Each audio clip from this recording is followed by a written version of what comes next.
we're going to get right on into TWIG.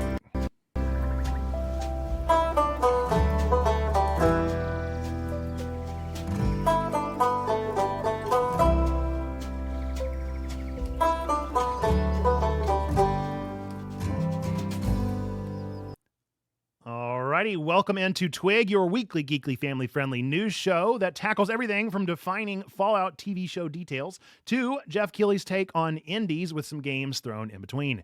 If you're listening on the podcast version of the show, be sure to give us a good review. If you're on YouTube, hi YouTube, click that like button over there, or come and listen live on Twitch every Tuesday night at 8 p.m. Eastern, or currently over on TikTok and YouTube as well, where we're experimenting with our live experience on those platforms as well. Folks, as always, we're going to start this show with our what did you watch, what did you play, what did you read over the past week, what have you been getting into? So if you are listening right now, feel free to drop in the chat what that might be for you, but I'm actually going to let our special guest of today introduce themselves and then tell us what they've been playing, watching, reading. Take it away.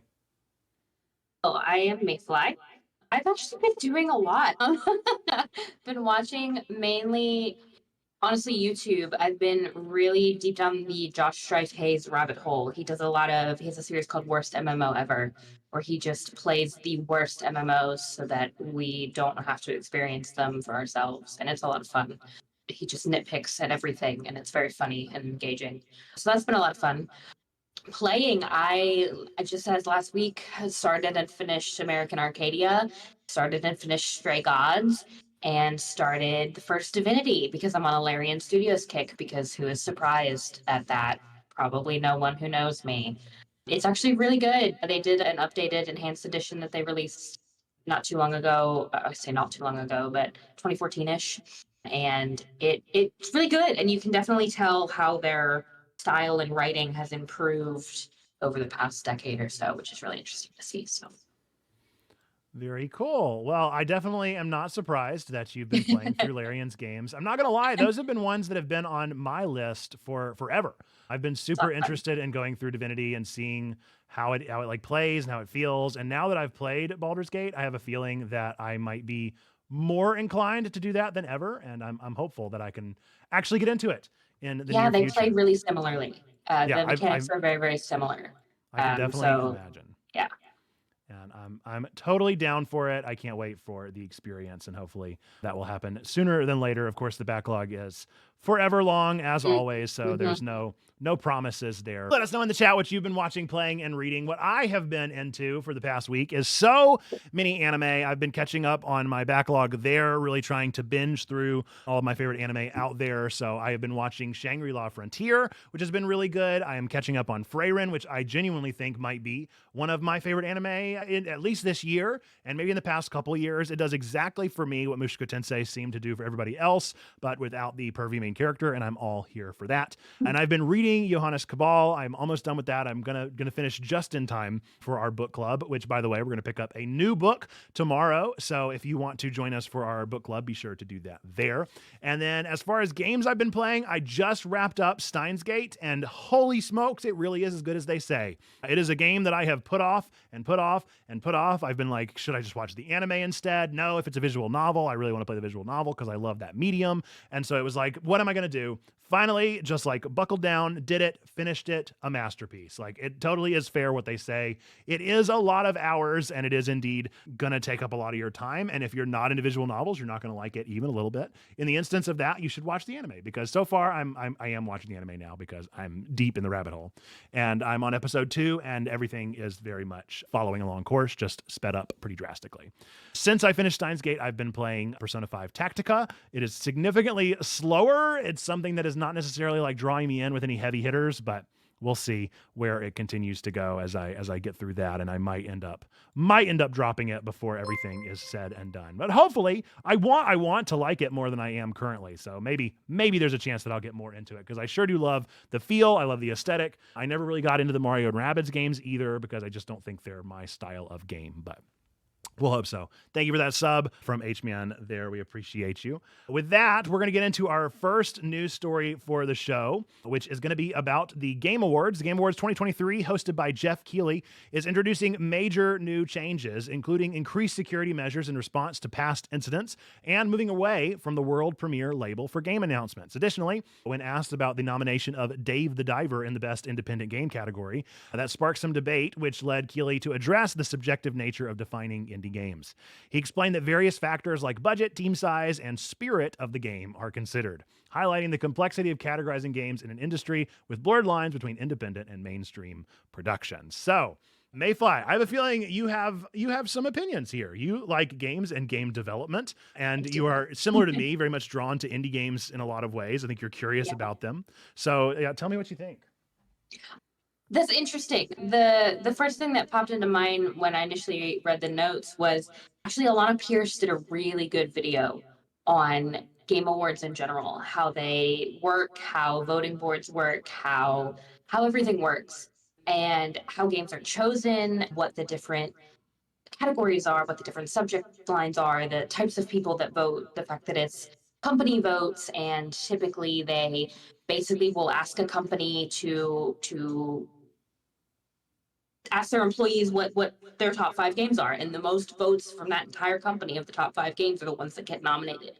And that's kind of how a lot of certain systems work. And so I think that's really interesting for people to look into and realize as well. And I always consider Dave the Diver an indie title. Just because it made so many waves doesn't necessarily make it a non-indie title. So that's, yeah, that interests me that there was even, I had never, before I read the article, I'd never even known that people, that had sparked any sort of debate, you know? That's interesting to me that people were kind of up in arms about that.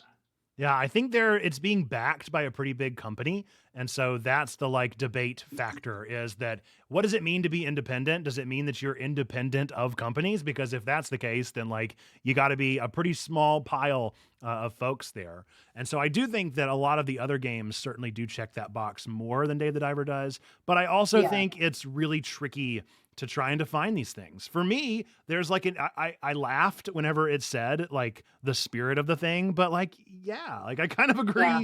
I agree to a certain extent that there is a certain spirit of indie games that I naturally am like drawn to, like, yeah, this is an indie game. Whereas as Hugh Marwiddell in the chat there highlighted, if Naughty Dog made a game, would it be indie?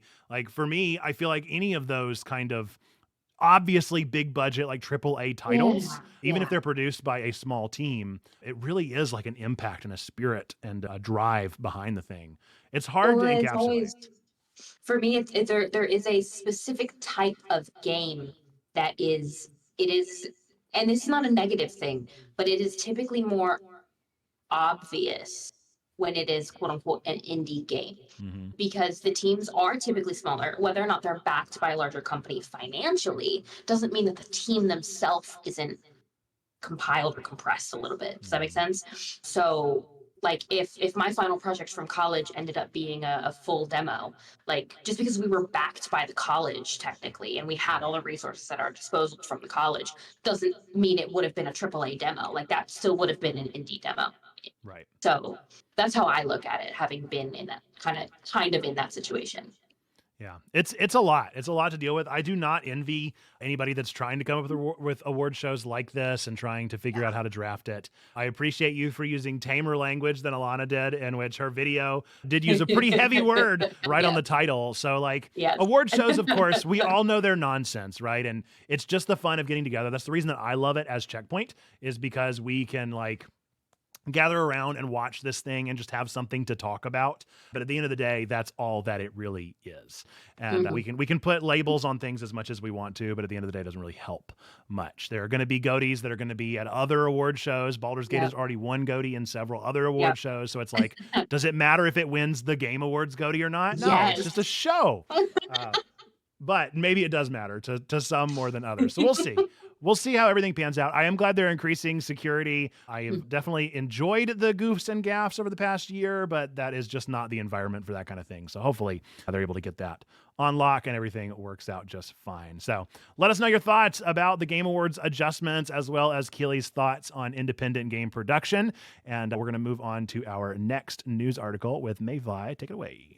This one I picked specifically. I figured Nate figured I was probably going to pick this one. The upcoming Fallout TV series, developed by Lisa Joy and Jonathan Nolan for an Amazon Prime Video, is set to premiere April 12th, 2024, which is really soon. And I was not expecting that. Based on the popular role-playing video game franchise originally created by Interplay, and now owned by Bethesda Softworks, the series will depict a post-apocalyptic retrofuturistic world reminiscent of the 1950s. It was announced in July 2020 following Amazon's acquisition of the rights to produce a live-action adaptation. Todd Howard, a producer at Bethesda Game Studios and director of various games in the series, is on board as an executive producer alongside head writers Joy and Nolan. The show will exist within the same continuity as the game franchise, aiming to tell an original story rather than adapting existing games. And I don't remember if the word continuity was actually used in the article, but if not, I like that you use the word continuity because there is a big debate right now, especially with the FNAF movie coming out, about continuity versus canon. And those things are very, very, very different. Yeah, it definitely depends on the headline. There have been some that have said headlines, or some that have said canon, some have said continuity, some have said all these different, branching. We'll see what it actually turns out to be and what direction they tend to go. I feel like Fallout, to me, they all sort of feel loosely connected and some looser than others.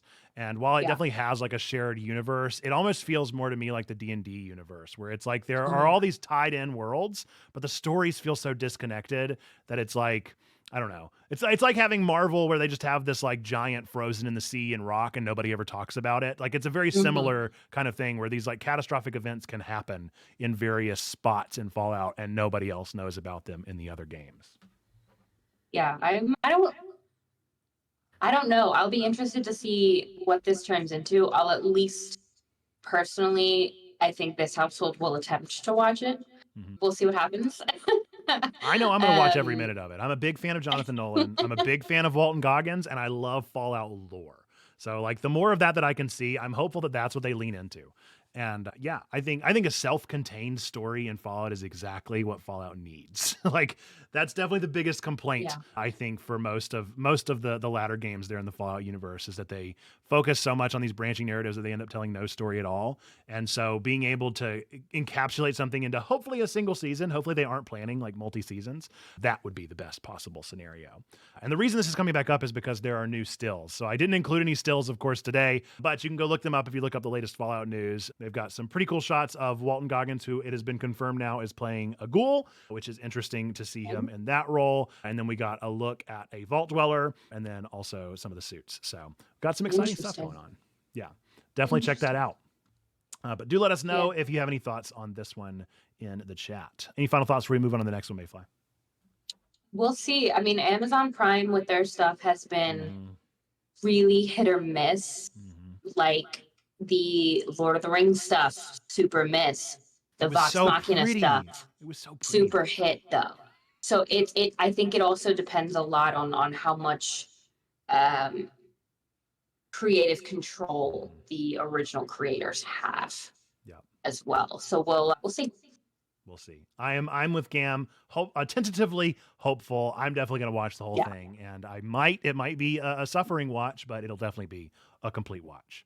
Next up, YouTube has recently launched a new feature called Playables for its premium users. This initiative marks YouTube's foray into gaming by offering over 30 mini games that can be played on both mobile and desktop devices without the need for any downloads.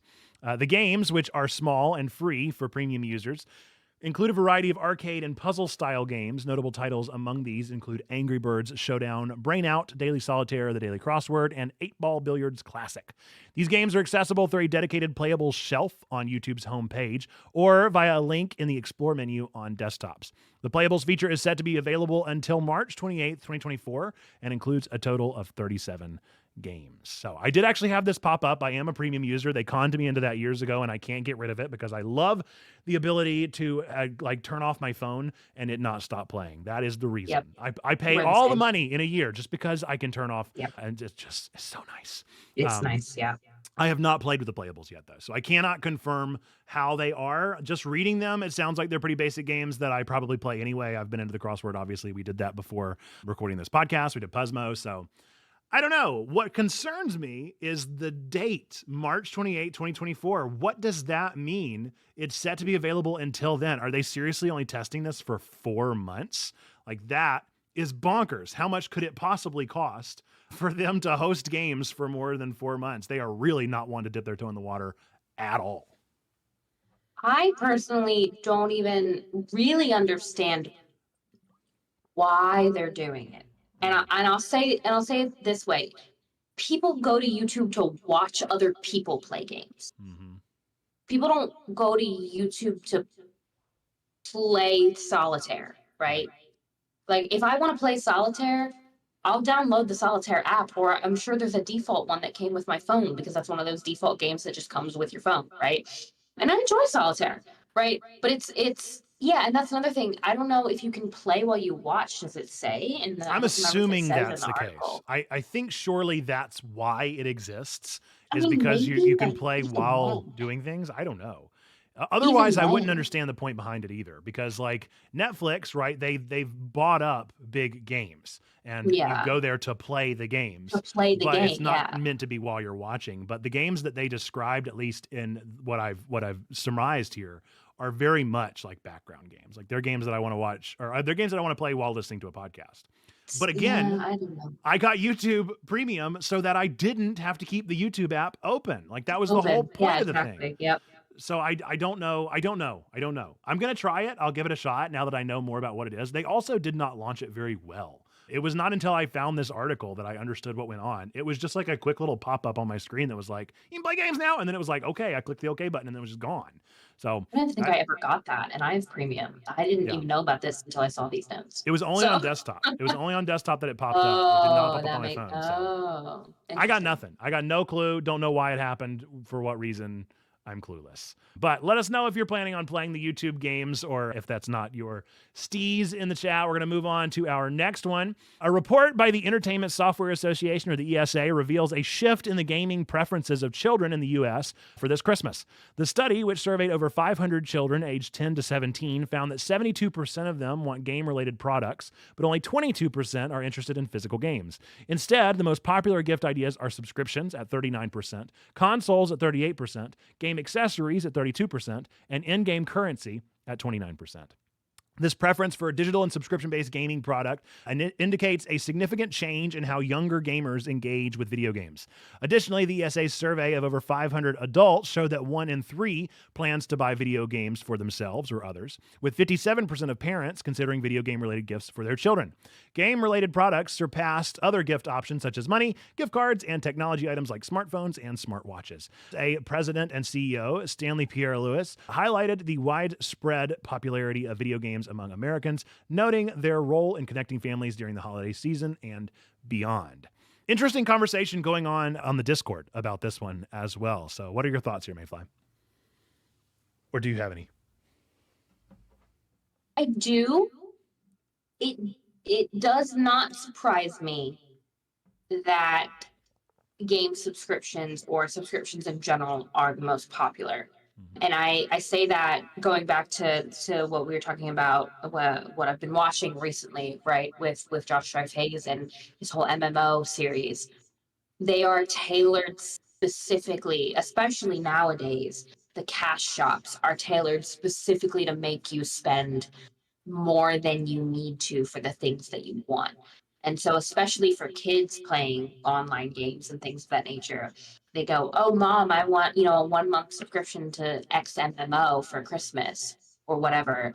That makes a lot of sense. And you have games like Fortnite and stuff that have cosmetics and have passes, and you have battle passes, and you have all of these things that are either XP boosts or they're cosmetic or they're mounts or they're whatever. And it kind of makes me a little sad almost because I remember the days when games were not so cash heavy. And I enjoyed getting a physical game for Christmas and like ripping open the plastic packaging on an Xbox 360 game or whatever. Like that was joy for me at Christmas time. So it's just interesting, I think, how things have changed. It's definitely intriguing. It's like the more things change, the more they stay the same. Like I definitely remember very much similar responses whenever I was writing wish lists and Christmas lists. Like these were the things that I was asking for. It was just my own version of those things. So the consoles, the new games, the GameStop gift cards, like all that stuff growing up was exactly what I wanted and what I asked for. So again, it's like this is kind of interesting. It's not surprising and all at once.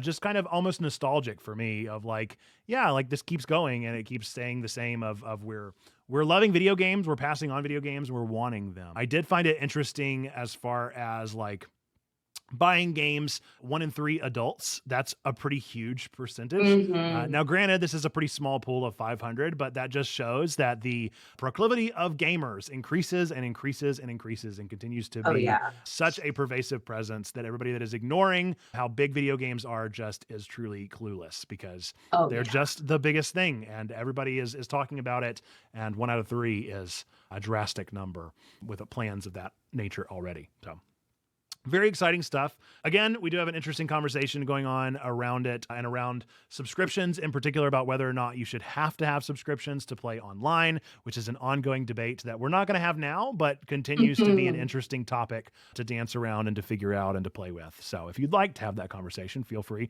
to join our Discord, !Discord at any point in the chat, and you can join that and have that convo there. But we're going to move into our next news article. The Netflix anime series Scott Pilgrim takes off, based on the beloved Scott Pilgrim world, won't be returning for a second season, as confirmed by the show's creators. This decision seems to be a mutual and content one, suggesting that the creators are satisfied with the story as presented in the single season.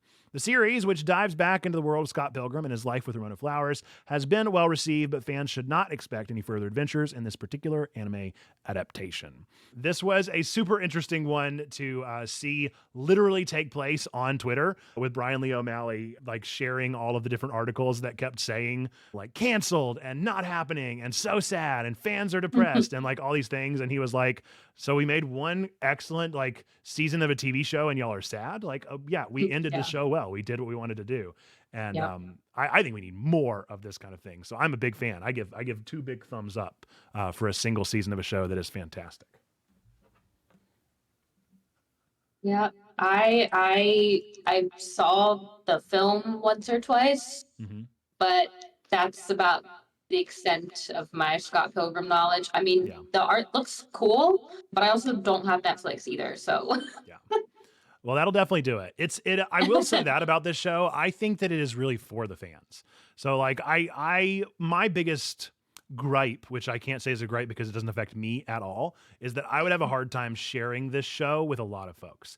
Like I would not be able to watch this show with my wife, who has never really cared about the series or cared about the movies or cared about the comics. Like she's not going to be interested in this even a little bit. And I can't blame her. Like it's not like, oh, you could watch this but have no connection and still enjoy it. No, you really can't. Like this one is pretty insistent on like you need to know the story of Scott Pilgrim to enjoy this even a little bit, and I think that's a real demerit against it. But it's also a kind of like it is what it is. It's the story that Brian Lee O'Malley wanted to tell with the characters and the universe that he had. So more power to him. I'm glad that he did it, and hopefully we'll see more out of him, if not in the form of a second season, but maybe in a different season or something else or another project or another video game. I would love a new Scott Pilgrim video game. Whatever we can get, I will take happily. With that, we're going to get into our last news story for the trending headlines. Take it away. Contestants of the Netflix reality show Squid Game: The Challenge, inspired by the hit South Korean drama, have reported suffering injuries during filming, with some considering legal action. 2 participants have specifically claimed injuries such as hypothermia and nerve damage. A UK-based law firm, Express Solicitors, represents these contestants and has confirmed that although no lawsuit has been filed yet, the possibility is being explored. The nature of these injuries and the circumstances leading to them highlight concerns over the filming conditions of the show. I've been kind of sort of keeping an eye on this. If you don't have Netflix, this would be another one you wouldn't be able to watch. So yeah, I'm sure that on the actual story, I mean, not Right. obviously on the show. I've kind of always had this bad feeling about Survivor, Hmm. the challenge, all of these outdoor or like, throw people in a jungle and see what they can do, naked and afraid, like all those Hmm. types of shows. Because I just, things like this happen. They don't really, I think, pay as much mind and attention to the health and safety of the contestants as I feel like they should sometimes. Hmm. And injuries happen, and it's not a good time. And I think showrunners and executives should be held accountable if that is the case. And these people did suffer hypothermia, did suffer nerve damage. Like I think something should be done for Yeah. sure. Absolutely. We want to see no harm being done. That's a part of our core values. Do Yep. good, do no harm. So we want to see people being held accountable for whenever they do harm and making things right in whatever way they might be able to in the situation.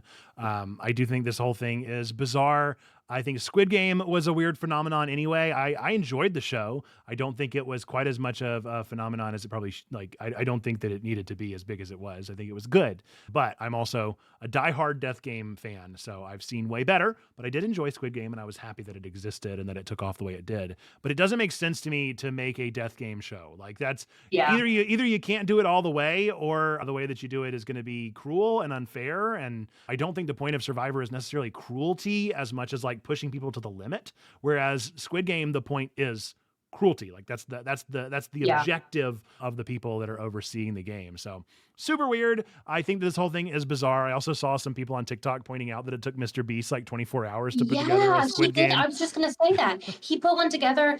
Everybody was fine. Nobody got hurt. They ate cookies. It was a big, there was a prize at the end. Everybody had fun. Like it was, he put it together in 24, 48 hours or whatever, and nobody got hurt. Right. Like And it took it this team was like not 2 years, 2 years, yeah. and people are getting And hurt enough to people, sue. yeah, and people, supposedly got hurt, and it's just crazy. It is. It's wild. So we'll see where this continues to go. I mean, I have a feeling it's just another Netflix reality show. They're going to pay out. They're going to be fine. Yeah. And we probably won't hear any more about this, but still intriguing to keep a touch on that. So that is our final trending headline. And with that, we're actually going to get into everybody's favorite segment of the show, Cryptic Critiques. That's right. It is time for Cryptic Critiques. This is our game show that we do here on TWIG, in which I am going to describe a 5-star game that has received some 1-star reviews. And based off of those 1-star reviews, hopefully you'll be able to guess what the game is. Mayfly may be looking at the show notes, and I've actually blanked out the third prompt Yes, because you it's too dead of a giveaway. I think I Arguably, know so what it is, though. yeah, so is the second one, but I the think I third know one what it is 100% a dead giveaway. So I'll we'll wait. throw that I one think in I there know. anyway. So Okay. we're going to give the first prompt and try and guess if you're in the chat, but we're going to let Mayfly guess, although I think, again, she probably already knows this one. So 5-star games getting 1-star reviews. Here's the first 1-star review. Cool environment and atmosphere. Gameplay made me want to do schoolwork. So I think that they don't like schoolwork is the imperative there in that prompt that we have to understand. They're not excited for that schoolwork. The second prompt, 1-star review again. Some of you never played System Shock 2, and it shows. That is, I will say, that is an amalgam of like pretty much all of the 1-star reviews said some form of this exact thing. Yeah, and then I definitely know what it is. Yeah, you'll probably get it. I'll let you wait until the third prompt for anybody that's still trying to figure it out. And prompt number 3 is, this game is as overrated as Ayn Rand. So that's the final blank. You probably got it based off of that one. Maybe you didn't. Did you not? What is it? What do you think it is? I was going to go with the first one, but is it Infinite? It is the first one. It is the first one. It is the first one. Okay, yes, the Ayn Rand Bioshock. made me think Infinite. But yeah, I was going to, Bioshock. Okay, yeah, that was where I was going with it. You the got third it. one actually threw me off with Ayn Rand. Oh, no. Yep. So there you go.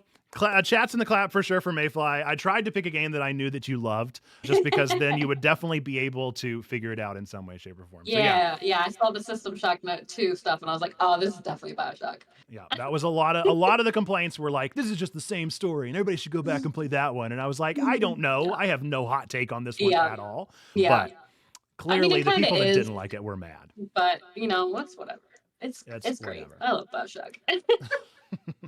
There we go. All right. Well, let us know if you got it as well before we reach that third prompt, or if Ayn Rand did happen to give away the third one there. But with that, we're going to get into some news that you have all submitted via our Discord. This is our To the Discord segment of the show. All right, so again, this is submitted news. You can submit your own news to bit.ly/DearTwig, DearTwig, or by going over to our Discord server, again, !Discord in the chat here on Twitch. And you can always go to our Ask Questions, Get Answers section of our Discord. Every Monday, I ask for news from the past week that you can then give us in that space. So these are some of the things that have been submitted in the past week. First up, we have one that was submitted by our own Xando Calrissian. ByteDance, the parent company of TikTok, is significantly restructuring its gaming division. Newverse indicating a retreat from the mainstream video game market. This move, affecting hundreds of employees, follows Newverse's challenges in achieving commercial success, despite substantial investments and notable titles like Marvel Snap, which Xando happens to really love. The shift underscores the difficulties ByteDance faces in adapting its successful short video app model to the gaming industry, an area that demands a longer and more patient creative process. This development is part of a broader trend in the Chinese internet sector, which has been impacted by regulatory crackdowns and macroeconomic challenges, leading to reduced business activities and workforce downsizing. I think this is kind of a non-story because a lot of Marvel Snap employees and overhead and overseers have come out and said, like, don't be concerned. This is not a thing that's going to affect you. Like, we're sitting pretty. We're doing good. The game is viral. Nothing to be concerned about here. But still worth pointing out that ByteDance, who has taken over the world with TikTok, is not able to make it in gaming, just showing that it really is a different kind of market.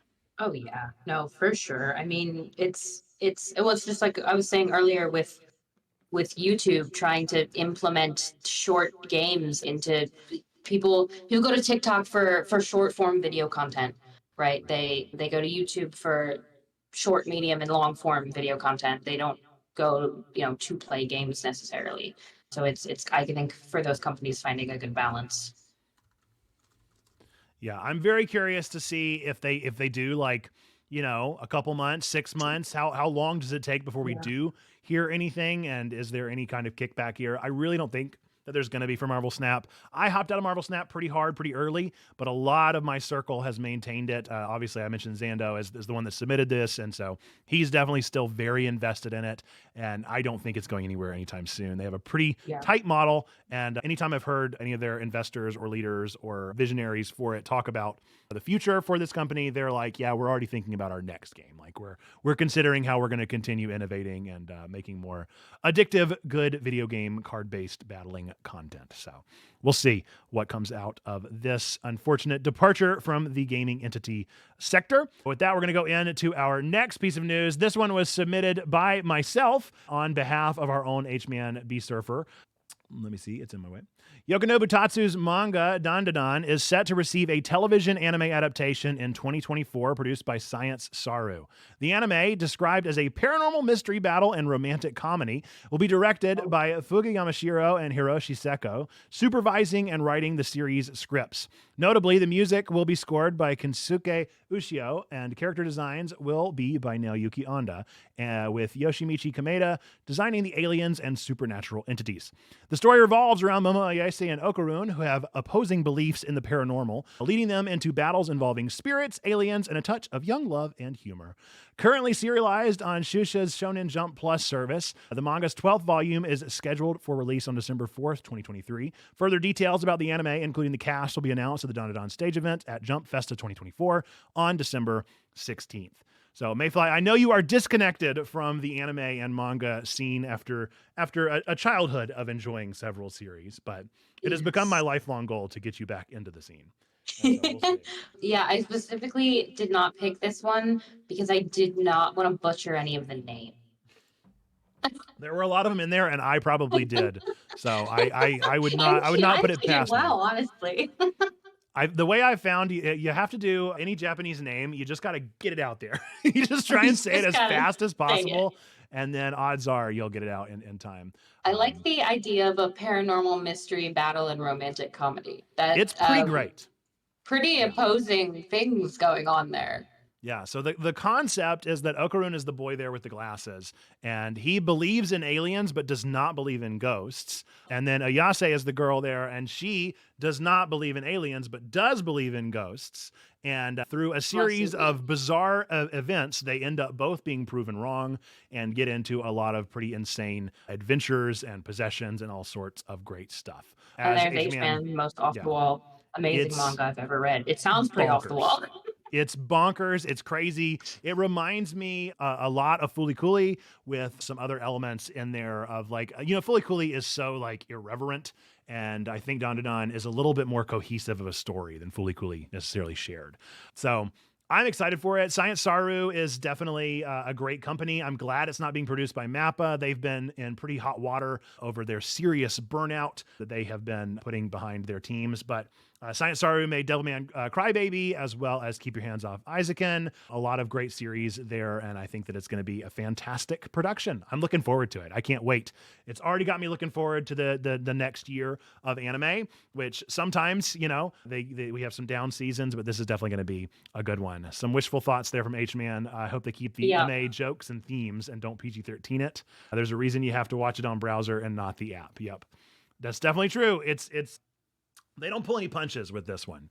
Yeah, it's good. It's good stuff. I'm super excited. I think it's going to be a fun journey and hopefully taken very seriously. Heavenly Delusion, they didn't pull a lot of punches with Heavenly Delusion. This wasn't Science Saru, but still, I'm hopeful. I'm hopeful this will be this year's Heavenly Delusion, as well as getting probably a second season. Grandma. of I Heavenly don't know Delusion. what that means, but I love that he said that. If you catch the show, you will understand the joke. So, hey yo, love thy nerd. Hey, Okay, love that nerd. that's so many viewers. So we're gonna pause the show real quickly and explain what we're doing here. Thanks again for that raid, love thy nerd. I so appreciate you. Feel free to stick around in the chat and keep engaging with the news. We do talk to the chat during this podcast, and we appreciate you being here. But if you got to hop out with that beautiful, beautiful raid, we understand. I know the feel. I am the first one to hop out of any of my raids because I'm normally so burnt. So totally get it, totally feel it. Thanks for the follows. Thanks for hanging out. And we're going to get right back into the show with our next article coming in from Buish this time. Mayfly, take it away. All right. Dave Filoni, known for his significant contributions to the Star Wars universe, especially with the Ahsoka series, has been promoted to Chief Creative Officer at Lucasfilm. This advancement, reported on November 21st, 2023, signifies a more substantial role for Filoni in the future of Star Wars content. As Chief Creative Officer, he will now have a more influential voice in the early development phases of upcoming projects and will be working closely with Lucasfilm President Kathleen Kennedy. This promotion is indicative of Filoni's increased involvement in guiding the next generation of Star Wars movies and TV shows, shaping the narrative and creative direction of the franchise moving forward. Good. I love Dave Is what Filoni. I'm going to say. He's great. Dave He's Filoni's great. good. Filoni, just like Cam said, Filoni is the hero Star Wars needs. Yeah. Him and why am I blanking on the other name? Well, while you Google, I will say that we were joking. We were joking in the Discord whenever I saw this news article come up that I think now that he is Mr. Manager, he is the Chief Creative Officer, he needs to get himself an even bigger cowboy hat because I love his cowboy hats that he always rocks in red carpet events. I think that it is his thing, and I love that he has a thing and that he has owned it for all these years. And I want to see just the biggest, like comically large, like Scary Movie 3, where the cop lady, her like brim of her hat keeps growing. I want to see that, but for Dave Filoni. I want him to experience that Favreau. moment. It's Jon Favreau. Jon Favreau. Yep, He and Favreau have done amazing things for Star Wars. I personally was not super impressed with Ahsoka myself, and I hate to say that because she is my wife. But I didn't know how to pronounce it, so I mean, there's that. That's fair. We got you there, though. But it was decent. But I enjoyed her in Clone Wars more, and her story in Clone Wars more, and the build out of her character. And I just don't think it was translated well enough, I think, to live action. But I'm glad that they've promoted him, that he is going to be more active in early stages of development, hopefully helping with the canonicity and continuity of things, and just keeping Star Wars is the hope with that. So Yeah, I'm down for bigger and bolder projects for him and hopefully straying Yeah. away from TV shows. Now, it's very possible that Yeah. maybe TV shows are just like his bread and butter and he doesn't want to stray away from those and he stays on them, and that's fine as well. But I would love to see him and Favreau really like knuckle down and take a moment to make a Yeah. movie and see what they can do and Yeah. just see some fun. Make a Star Wars story. Do a thing where you Yeah. just take a single story and just tell one. And let's see how that goes. Don't even worry about reinventing a trilogy and doing something with the Skywalkers. Like, just let it be its own thing, have fun with it, and enjoy it. And we'll see. We'll see where it Yeah, goes. let it be its own thing, and don't shoehorn other characters into other characters' things. Hmm. You know what I mean?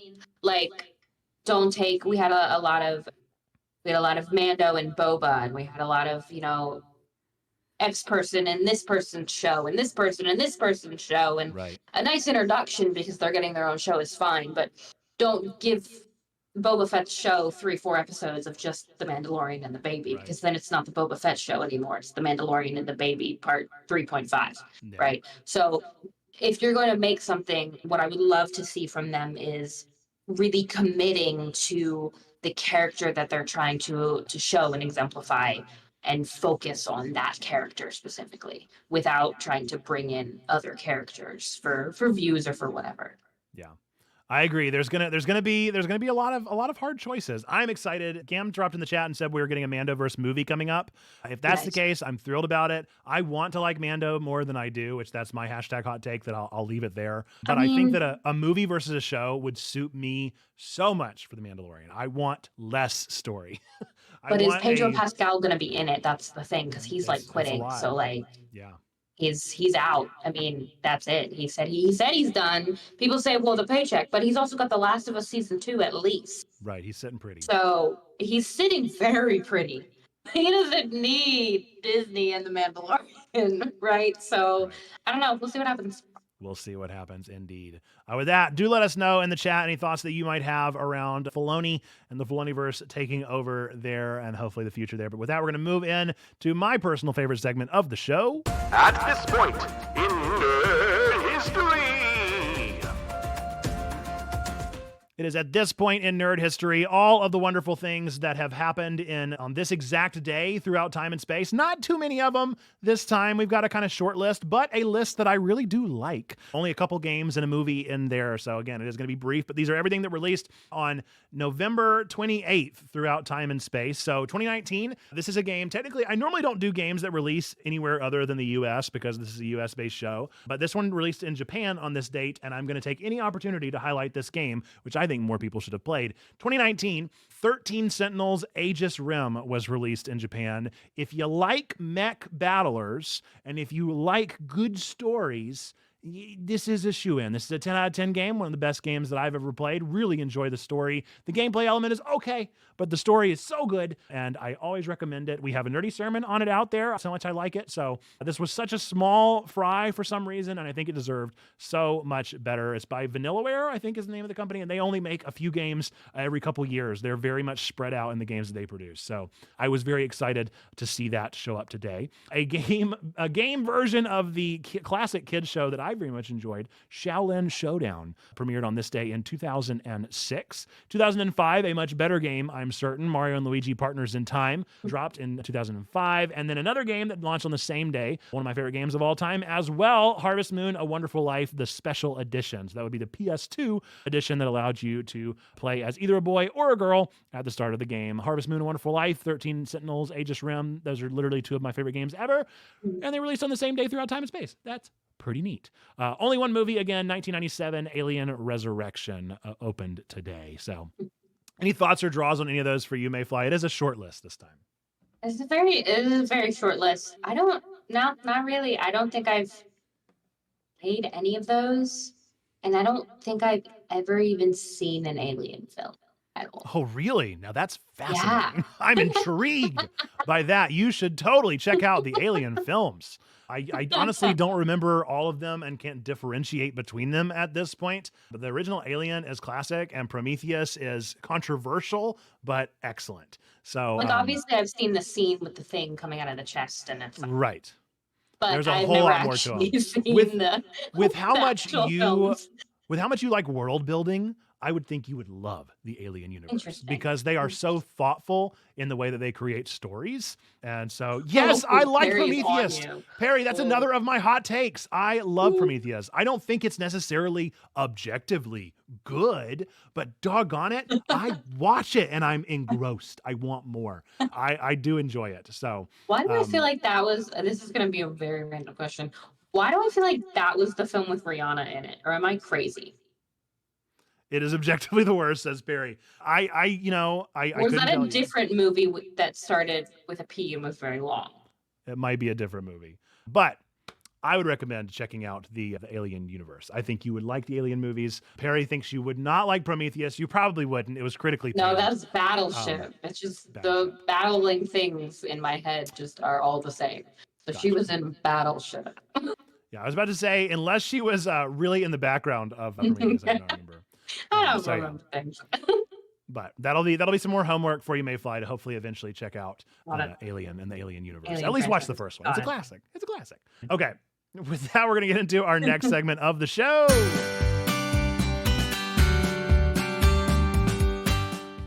Upcoming releases, what games, movies, TV shows, comic books, any of that stuff is coming out in the next week. I'm going to start us off with TV, movies, and comics. Then Mayfly is going to wrap us up with games. Only one TV show is coming out this week. Obliterated is coming to Netflix. And then over in the world of movies, on the 30th, a movie called Family Switch is dropping. On the 1st, Candy Cane Lane, How the Gringo Stole Christmas, which is interesting. Silent Night, which is being absolutely decimated by reviewers. That's John Woo.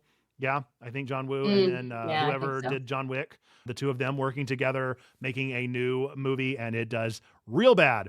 Godzilla Minus One is I think coming to on demand, so it's already been released. I typically only do if they release for the first time. And then Thriller 40 is coming on the 2nd. So if you are curious about the production of the album Thriller, there's going to be a documentary on it on Paramount Plus. Coming to the world of comics, we have a couple coming out on the 28th. Teen Titans Beast World, except this is when they are Titans. Gannibal, which I couldn't really get a good read on Gannibal. It's it's obviously a cannibal story, but I'm not quite sure what's going on with that one. It's got a cult classic feel to it, so maybe. Assassin's Creed Visionaries is coming out on the 29th, and then Berserker Fallen Empire is also coming to the comics world on the 29th. With that, let's hear some games. Games on the 28th. We've got Long Train Home and Noctuary. What does VN mean? Visual novel. Visual novel. Thank you. On the 29th, we've got Forest Grove, which is a mystery. And we've also got Orton Was the Case, which is a time loop puzzler. The 30th, we've got Gangs of Sherwood co-op, Hawked PvPvE, Hitman Blood Money Reprisal, mobile question mark? Yeah, Pinball it's like a mobile M. adaptation of the first couple. That makes sense. I'm gonna say TEVI because I don't want to pronounce that wrong. Tevi Sure. is a bullet hell. On the 1st, we've got Dragon Quest Monsters: The Dark Prince. We've got SteamWorld Build. We've got Uzu, My Pet Golf Dash. There you go. So those are the games, and then we've got some VR games and DLC we got some games. VR as that I well. forgot to highlight for myself, so sorry about that. You're good. On the 30th, we've got Cookie Run, The Darkest Night, and Sniper Elite VR, Winter Warrior. If I had a VR, I'd probably play Sniper Elite, to be honest. DLC, we've got on the 28th, The Hunter, Call of the Wild, Labrador Retriever. I'm going to assume that you get a Labrador Retriever. I don't know if you get to play as the dog or if and you you- just get the dog. I don't know. and Not then real you into hunting retrieve games things. myself. Yeah, not sure. Genuinely not sure. So any of those games or movies or TV shows or comics or any of that stand out to you there, Mayfly? I was gonna just comment on the fact that back in the early Assassin's Creed days, so about the lore, so about the story, so about and then it just got so convoluted. And the comics came out, and this came out, and this side game came out, and then this mobile game came out, and that also had to do with the continuity, and then this thing, and now I'm just lost. And it makes me sad because I used to really, really enjoy it all. Yeah, I've never been into the universe, so I know very little about it. I am always intrigued from the outside about some of the stuff that goes on, but know very little. As I've mentioned earlier in the show, I'm a big fan of visual novels, so I'm interested in Noctuary, but I honestly have such a long backlog. Who knows if it'll be added onto the list or not. Forest Grove looks really cool. As far as like an indie mystery game, it looks pretty good. I'm intrigued to know more about it. And then Tevi, it looked like an interesting weeaboo-esque bullet hell, and so sure, why not? I'll consider it. Dragon Quest Monsters, I'm intrigued by the fact that this was teased at some kind. It may have been at the Game Awards last year. I don't remember, but it was teased as a world premiere, and then no one said anything about it. Like, it just fell off the face of the earth, so I'm guessing it's going to be real bad.